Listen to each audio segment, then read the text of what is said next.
అమ్మా నాన్న అనాథ ఆశ్రమంలో జీవిస్తున్న మరో అనాథ తల్లి సొంత గూటికి చేరుకుంది.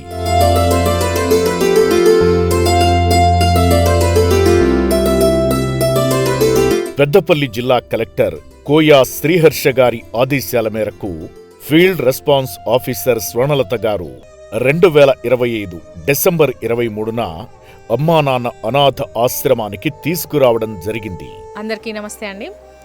ఈరోజు పెద్దపల్లి జిల్లా కలెక్టర్ కోయా శ్రీహర్ష గారు గత కొన్ని రోజులుగా ఒక దిక్కుతోచని స్థితిలో ఇద్దరు వయోవృద్ధులు, ఒకరు రామగుండంలో గల బి పౌరస్ బస్టాండ్లో నివాసం ఉంటూ వచ్చిపోయే వాళ్ళ దగ్గర భిక్షాటన చేస్తూ జీవనం కొనసాగిస్తూ ఉన్నారని మాకు సమాచారం తెలియడంతో వారిద్దరిని తీసుకెళ్లి ప్రభుత్వ హాస్పిటల్లో జాయిన్ చేపించి వాళ్ళ ఆరోగ్య నిమిత్తం వారికి ట్రీట్మెంట్ చేపించి వాళ్ళు క్యూర్ అయ్యే వారికి ఉంచి తర్వాత వాళ్ళకు ఎవరూ లేరని తెలియజేయడంతో వారిని ఇక్కడ అమ్మా నాన్న ఆశ్రమంలో చేర్పించడానికి తీసుకురావడం జరిగిందండి.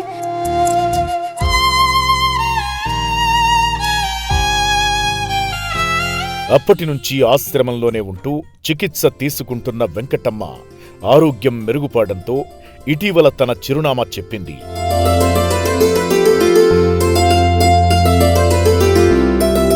ఆశ్రమ వ్యవస్థాపకులు శ్రీశంకర గురూజీ సూచనల మేరకు కుటుంబానికి అప్పగించేందుకు ఆశ్రమ సిబ్బంది ఏప్రిల్ 19, 2026న రామగుండంలోని తన కూతురి నివాసానికి తీసుకువెళ్లారు.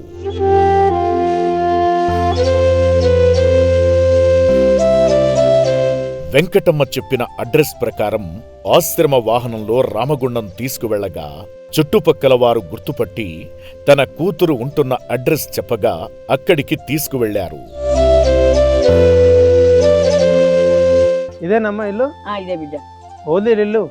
అల్లుండి పెద్దలుందా?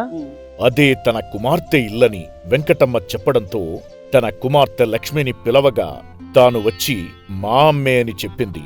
దాదాపు 6 నెలల తరువాత కూతురిని చూసిన వెంకటమ్మ చిన్నపిల్లలా ఏడ్చేసింది.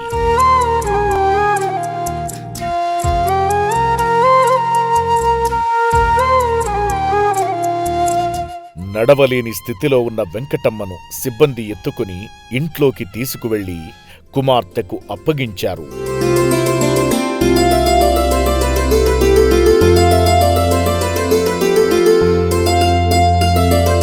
ఈ సందర్భంగా లక్ష్మిగారు మాట్లాడుతూ మా అమ్మ కొన్ని నెలల క్రితం ఇంటి నుంచి వెళ్లిపోయిందని, తిరిగి అప్పగించినందుకు అమ్మా నాన్న అనాథ ఆశ్రమం వారికి ధన్యవాదాలు తెలిపారు.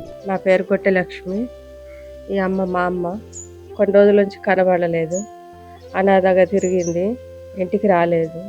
మేము కూడా వెతకలేదు, ఎక్కడున్నా ఇంటికి వస్తాయని చూసినాం. ఇప్పుడు వచ్చింది. చౌటుప్పల్లో ఉన్న అనాథాశ్రమం నుంచి అమ్మని తీసుకొచ్చారు. అందరికీ ధన్యవాదాలు.